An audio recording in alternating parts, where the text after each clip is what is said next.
The Frog Prince, Part 2. In the previous lesson, you may have made predictions about what would happen next. Listen carefully to find out whether or not your predictions were correct. If you are already familiar with this fairy tale, listen to see how this version might be different from the one you know. Unwillingly, the princess allowed the frog into the magnificent palace. He bounced up and down, as frogs will when they are very happy, but she only glared at him dreadfully. The princess gave the frog an angry look. Why do you think she glared at the frog? She thought to herself, why should I have to keep my promise to this old croaker just because he fetched my ball from the well? Her father insisted, however, that she should be his friend just as she said she would. The frog hopped off after her into the great dining hall, boing, boing, and immediately jumped onto the table. "So, princess," he said, "we shall be the best of friends now." With a contented croak, or with a happy and satisfied croak, he began to eat from her shining gold plate and sparkling silver bowl. Frogs do not eat very neatly, I'm afraid, and the princess, noticing how he smeared the food all over his face, turned away in disgust.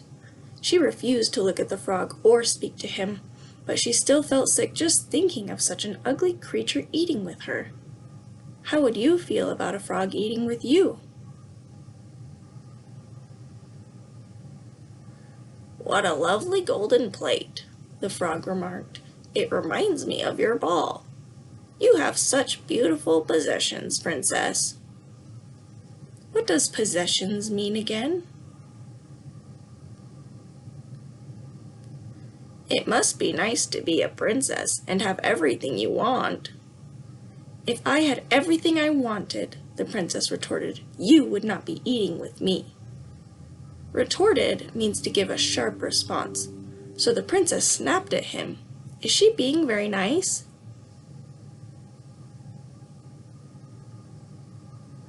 The frog ignored her rudeness. "May I drink from your cup?" he asked politely. The princess was about to refuse, but her father caught her eye, and so she nodded. Show me how the princess nodded. The frog drank thirstily. Perhaps it was because of that long hop from the well to the palace doors. "Would you like to drink now, princess?" he asked, nudging the cup back in her direction. "You must be joking," she snapped. "Princesses do not drink after yucky frogs." The frog sighed and continued eating, but soon he began to look sleepy. "I'm tired, princess," he said. "Will you take me up to bed?" Do you think the princess will agree to take the frog to her bedroom? Why or why not? "I could never have such a slimy frog in my bed," the princess burst out. Her father was about to scold her, but the frog beat him to it. "Oh, careful, careful, Princess Fair. Promises are more than air." What do you think the frog means when he says, "Promises are more than air"? What could the princess do? She had promised. So she ran up the stairs to her bedroom, and all the way up she could hear the frog hopping behind her, boing, boing, and leaving little muddy footprints, splish, splash, on the castle floor. She opened the door to her bedroom.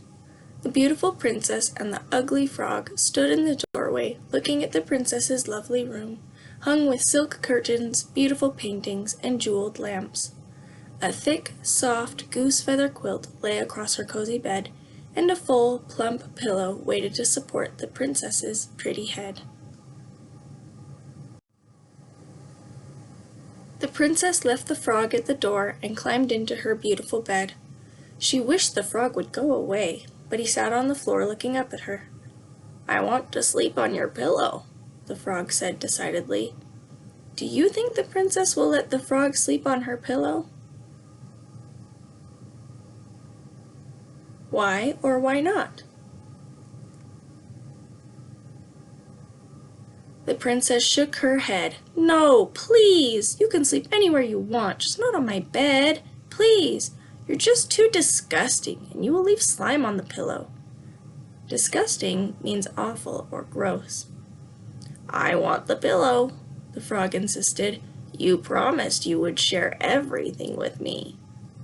The princess pleaded and cried, but nothing could change the frog's mind. "You promised," he said, "and promises are more than air." Finally, she had to give in. Frustrated, she climbed down and tossed the frog roughly onto the pillow, and then climbed back into bed herself. She tried to keep as far away from her new friend as possible. "I wish you'd just go away," she hissed into the darkness. The frog was silent for a long minute, and then he whispered, "Princess, there's one more thing." The princess groaned. "Could I have a goodnight kiss? I've been a very lonely frog, and you did promise you would love me." Do you think the princess will agree to kiss the frog? Why or why not? The princess was so exhausted that she did not even bother to argue. In the dark, she rolled over and planted one kiss on the top of the frog's cold, wet head. "Now, please go to sleep," she begged. "Good night," croaked the frog. The next morning, the princess woke to find the frog still snoring on the pillow.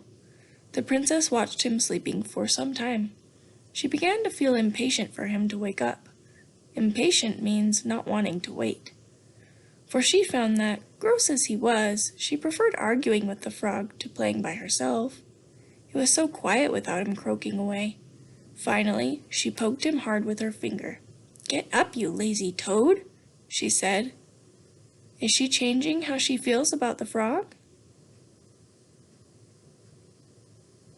The frog did not stir, so with the palm of her hand, she gave him a rough shove that sent him sliding off the pillow and onto the cold stone floor of her bedroom. The moment his little webbed feet touched the ground, however, the warty frog disappeared, and in his place sat a little prince, rubbing his eyes sleepily and smiling up at the princess. How do you think the princess felt when she saw the prince?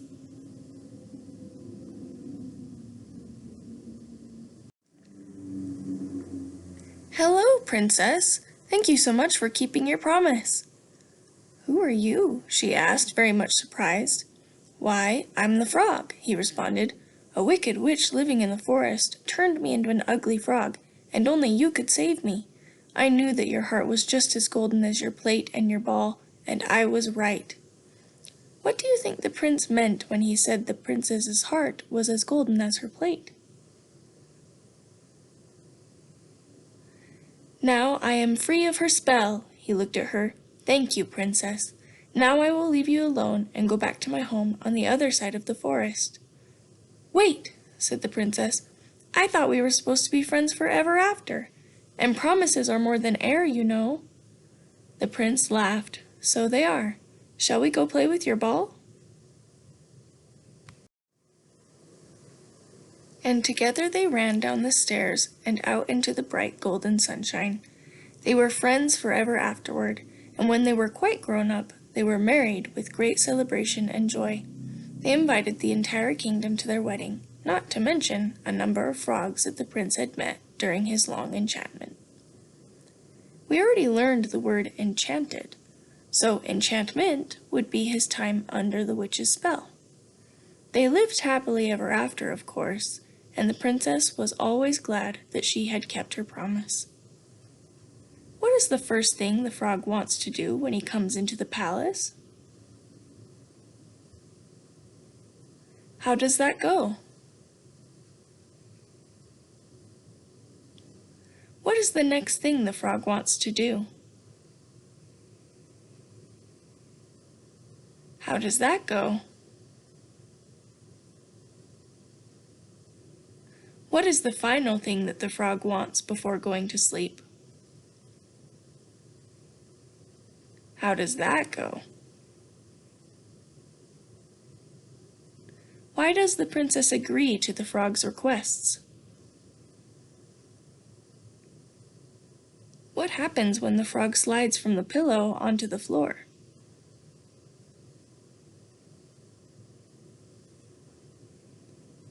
When the princess is being mean to the frog by glaring at him and saying awful things, the frog says, "Oh, careful, careful, Princess Fair. Promises are more than air." What does the frog mean? Do you think the princess's father would agree with this saying? Why or why not? What parts of the fairy tale could really happen? What parts are fantasy? Compare how the princess feels about keeping promises in the beginning of the story from how she feels at the end of the story. What clues tell you the princess has changed how she feels about promises? Do you think it is important to always keep your promises?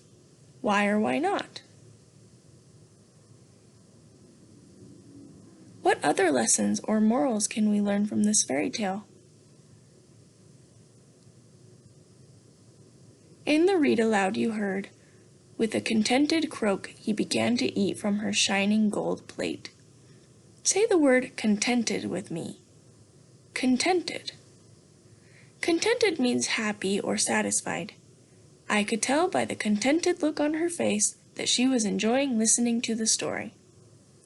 What kinds of things make you feel contented? Try to use the word contented when you tell about it. What's the word we've been talking about?